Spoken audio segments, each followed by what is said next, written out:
Today we are starting a new unit, that is synchronous generators. So I'll start with the introduction today. The topics to be covered today are synchronous machine working principle, its differentiation with the DC generator, and advantages of rotating field system over the stationary field system. So the first we'll start with the synchronous machines working principle. The mechanical power energy is converted into electrical power energy with the help of the AC machine is called the alternator or synchronous generator.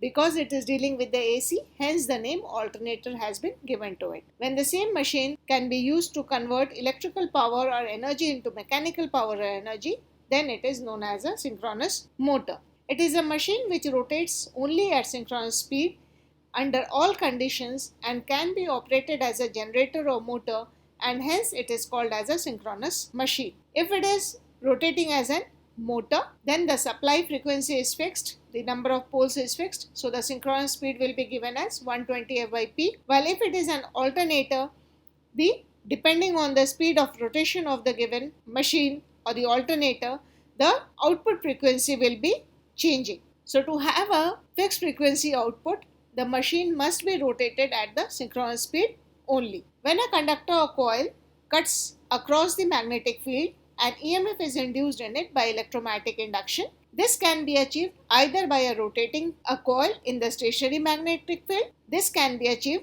either by rotating a coil in the stationary magnetic field or by keeping the coil stationary and rotating the magnetic field. So over here you can see this is a generation of the alternating EMF. This can be achieved by keeping the field as stationary and the armature coil is rotating. So depending on the rotation, the sine wave will be induced in the armature conductors. While in the other case, now you can see that the armature is stationary while the field coil is rotating, and depending on the changing of the field, armature conductors EMF will be induced. An alternator operates on the same fundamental principle of electromagnetic induction as DC generator, that is, when the flux linking a conductor changes, an EMF is induced in the conductor. Like a DC generator only, an alternator also has an armature winding and a field winding, but in a DC generator, the armature winding is placed on the rotor in order to provide a way of converting AC voltage generated in the winding to a DC voltage at the terminals through the use of the rotating commutator. The commutator is basically known as a mechanical rectifier, which helps in transferring the AC of the armature in the DC generator to a almost constant DC at the output of the DC generator. The field poles are placed on the stationary part of the machine. Since no commutator is required in an alternator, it is usually more convenient and advantageous to place the field winding on the rotating part and the armature winding on the stationary part. The alternator has star connected armature winding and the DC field winding. When the rotor is rotated, a three-phase AC voltage is induced in the armature windings. The magnitude of the induced EMF depends on the speed of rotation and the DC excitation current. The magnitude of EMF in each phase of the armature winding is same, but they differ by 120 degrees electrical as shown in the phasor diagram. You can see the phasor diagram over here. The rotor is provided with a DC field supply. The stator is the three-phase star connected winding, and the EMF induced in the three phases will be displaced by 120 degrees each. Now what is the basic differences between an alternator and a DC generator?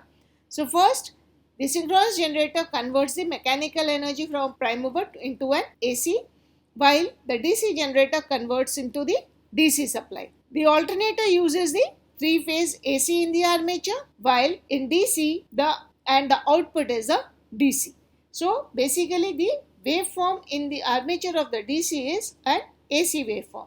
The generator has a rotating magnetic field, while for DC generator the rotating magnetic field for high voltage generation and stationary for the low voltage. So the magnetic field can be either rotating or stationary depending on the size of the DC generator. Alternators, armature is always stationary, DC armature is always rotating because the mechanical conversion has to be used. The load is connected to the stator of the synchronous generator because the armature is on the stationary part. The load is connected to the rotor in case of a DC generator. Output EMF is variable because AC is its instantaneous magnitude keeps on varying, while in DC generator the output EMF is constant. The alternator has a wide speed range of operation while the DC generator has a narrow speed range of operation. The flux density wave in the air gap is sinusoidal, while for the DC, the flux density waveform in the air gap is flattened, that is, it is almost a shape of a trapezoidal. The pole arc is about 70% of the pole pitch in the alternator, while the DC generator pole arcs are a bit wider. The output power rating is higher in case of alternators. We have got very high ratings alternators available in the market in the range of the few hundred megawatts, while in DC generator the output power rating is much lesser. Now we are going to compare the advantages of the rotating field system over the stationary one. In small synchronous machines, the field system is placed on the stator and the armature winding is on the rotor. But in larger machines, the field winding is placed on the rotor and the armature winding is placed on the stator. The rotating field and the stationary armature is preferred over the stationary field and rotating armature system due to the following reasons. The first one is the armature winding is more complex than the field winding. Therefore, it's easier to place the armature winding on the stationary structure. The armature winding can have different structures. Basically, first it will be a three-phase.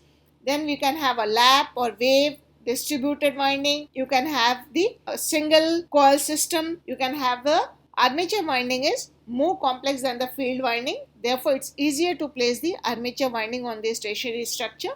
The field winding has got only two supply, that is your positive and the negative for the DC supply, while the armature will have the three-phase winding and therefore the three windings will be equally distributed across the stationary part of the armature. In modern synchronous generators, high voltage is generated, therefore heavy insulation is provided and it is easy to insulate the high voltage winding when it is placed on the stationary structure. The better cooling system can be provided when the armature is kept stationary, as the size of the generators are much larger, so the current carrying capacity also increases and therefore a better cooling system is required for the armature windings. The size of the armature conductors is much more to carry heavy current and therefore high centrifugal stresses are developed, thus it is preferred to place them on the stationary structure. The size of slip rings depends on the magnitude of flow of current. Therefore, it is easy to deliver small current for excitation through slip rings of a smaller size when rotating field system is used. The weight of the rotor is small when field system is provided on the rotor, reducing the frictional losses produced. It is easier to build and properly balance high-speed rotors when they carry the lighter field system. So today we have discussed about the synchronous machine working principle, its difference with the DC generator and the advantage of the rotating field system over the stationary one. Thank you.